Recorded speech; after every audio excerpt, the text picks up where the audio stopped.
everybody and welcome back to my channel. I wanted to film my review of Stephen King's The Outsider. I read this book in January and now it's currently the 18th of February. I read this right at the beginning of January, so having a bit of a month and a bit to review on my thoughts and my feelings about the book. I feel like my review can be a lot more relative and a lot more clean cut, because a lot of the time when I'm, especially in my reading vlogs you guys may have seen, the only thing that I can say about a book if I like it is this is so amazing, and I just end up saying amazing over and over and over again, and I dare say I will end up saying it quite a few times in this review as well. I gave it 5 stars. I'm not really too sure about my star ratings at the moment on Goodreads. Some of my star ratings that were originally 5 stars have now gone down to 4 stars, and the reason for that is because I am quite new to Goodreads and I'm not really too sure how I want to rate a book.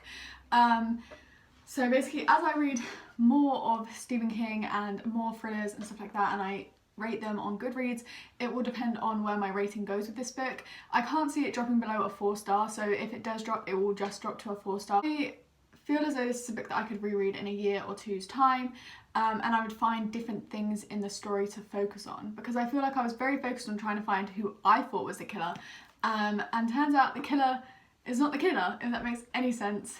If you've read this book, you'll know. Half this review will probably be non-spoilers, and then I'll do a little bit at the end with spoilers.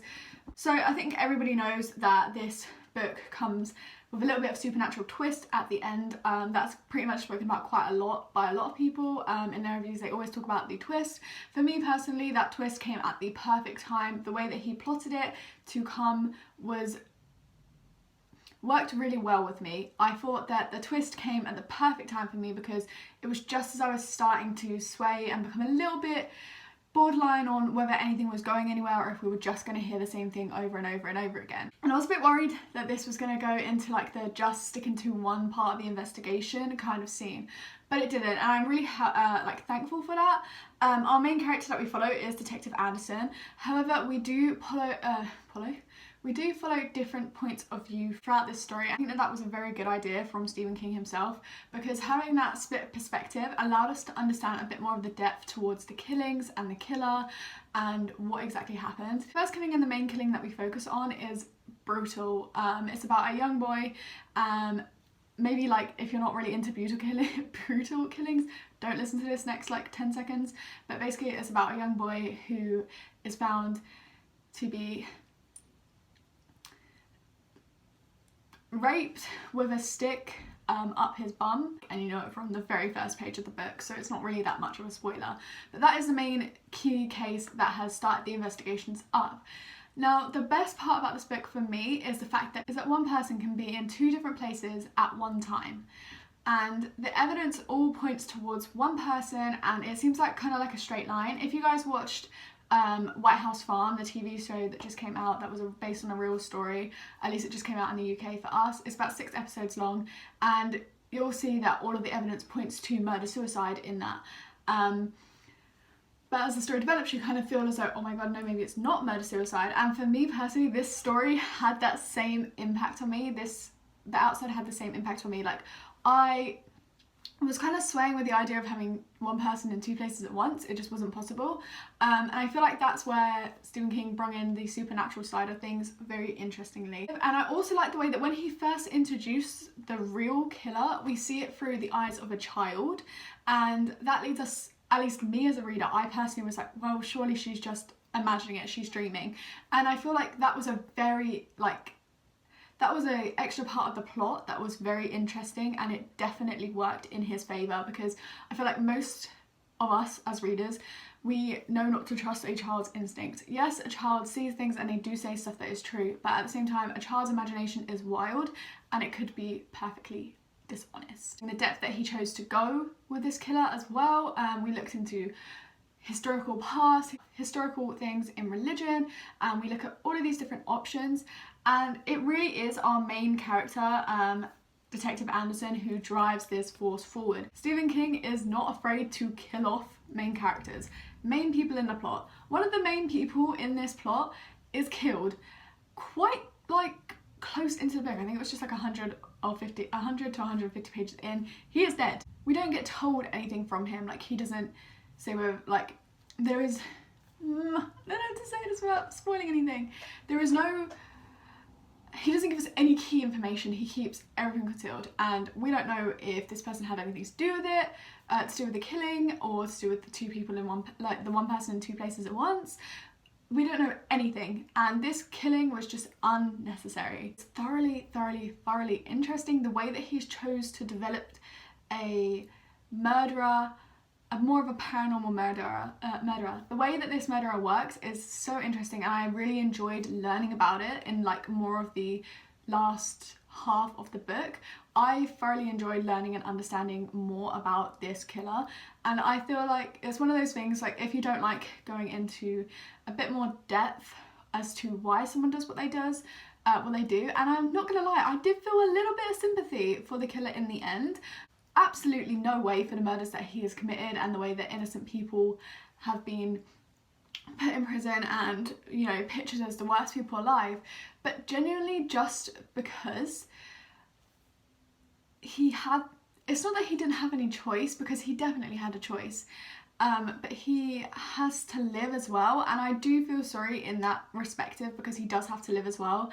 I think it's very clever as well in the end scenes. It's a lot more fast-paced, and we find out a little bit more information than we would probably expect to, and I think that that is really key, is to find out more information, because leaving a story like this untold and with questions still being asked is kind of a dodgy way to do it, because it would make it feel like it's meant to be a series. Like, when I first picked this up, I was quite intimidated by the size of the book as well, because it does look chunky, like a 500-page book would, but this book for me didn't take that long to read, and I was reading it in between taking my classes, doing my classes in college, celebrating people's birthdays. I read this throughout a lot of events and I still managed to get it finished.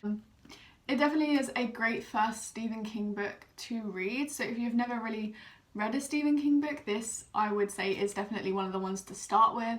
I tried reading The Green Mile before I read this, and I think I got 2 pages in and I just was like, do you know what, I'm not in like, I can't pick this up at the moment. There's not too much depth to put you off. For me personally, I like a good description, I like the atmosphere being built up, but I don't like it to be long, lengthy periods of nothing and focusing on unimportant things, and then, you know, a short scene of action. It had the right amount of description, and it also had that right amount of trying to figure out the murders. Let me talk more about the split perspective in this book. So we get Detective Anderson's perspective, who is a main character. As I said, we follow him through. He is the detective that is basically in charge of this case, and he is trying to solve it.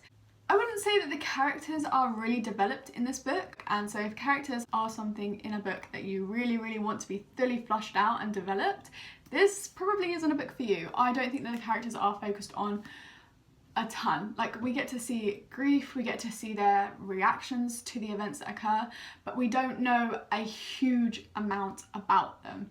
So if that's something that you like, and you like a flushed out background, you like to know exactly who is, you're just not gonna find it in here, I don't think, with the characters. At least personally, I don't think they're flushed out. Okay, then the next perspective that we have is another detective, Jake, I think, a detective that is under the control of the paranormal killer. And I think that this was a very clever one to add, a very clever perspective to add. I believe that there's also a few third person like perspective pieces just to fill in some narrative gaps, and have us understand what is going on as well, to get extra gaps, to fill in extra gaps. Having the view of the one controlled is actually very clever, and I thought it was extremely clever. It also was very freaky, and it led you, like, for me personally, it made me feel how creeped out someone would be if this was happening to them, and thoroughly, like, I was creeped out. There's a barn scene in here which very much got me. That was creepy. The setting at the end is where loads of people died, and I think that that is even more creepy. It led the plot to be a bit more flushed out. It also gave us more understanding of the paranormal killer, and it was very in-depth. Like, it was very in-depth how creepy, and I was on edge. Every single time that his perspective came up, I was on edge. The suspense of knowing, like, of not knowing whether he's going to turn up out of nowhere or if he's not. And then One other perspective that we get is the children, is the child of the accused.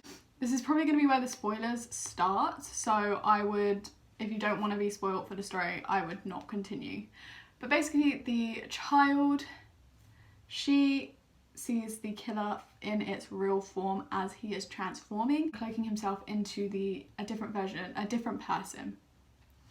And we see him for the first time through the child's perspective, and he is kind of described as having a burnt face and just really horrific.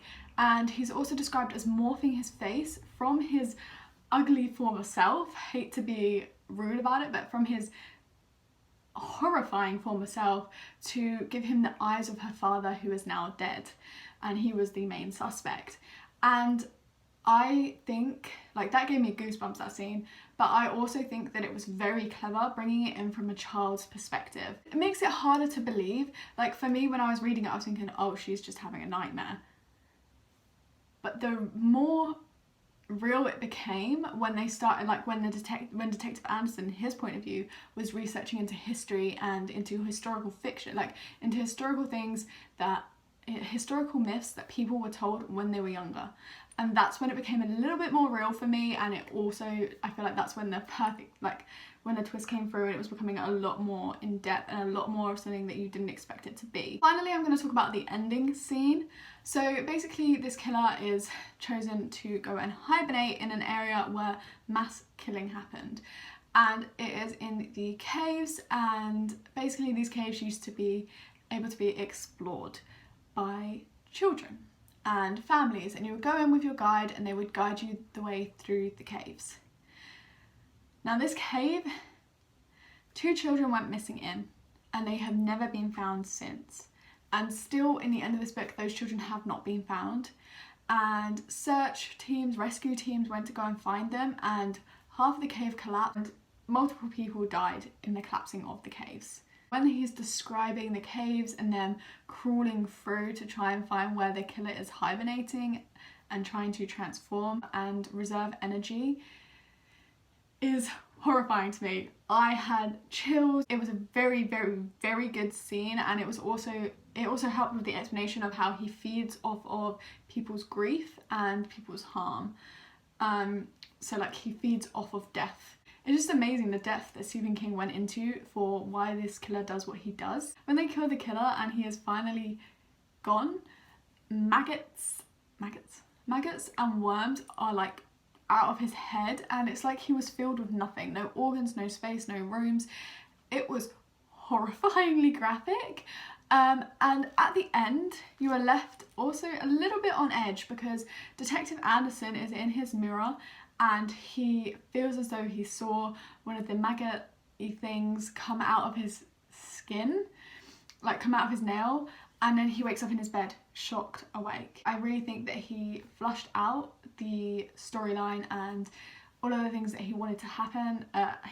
All of the things that happened, I believe that he, as the author, wanted to happen in the plot, and he knew when to do everything. I think everything was timed really, really well for me. I say if I could change anything in the book, it would be probably having a little less of the first bit, but that first bit is very important because it leads me to think, oh no, maybe it's him, or maybe it's that person instead. Like, it can't be him, it has to be this person and this person and this person, it could be this. And you're completely wrong, and it's misleading, but in a very good way, because it means that when the killer is finally revealed and we start learning that the killer could be something supernatural, it's more of a shock to the system. That is my full in-depth review. I hope that it was okay. This is my first one, so I'm not really too sure if I just rambled a ton or not. I really hope you guys enjoyed, and if you did, please do like and subscribe to my channel if you're new around here and would like to see more videos from me. And if you'd like to see any more reviews on any specific books that I have been reading, then please let me know in the comments below, because I'll be more than happy to do them for you. And yeah, that is everything. Bye!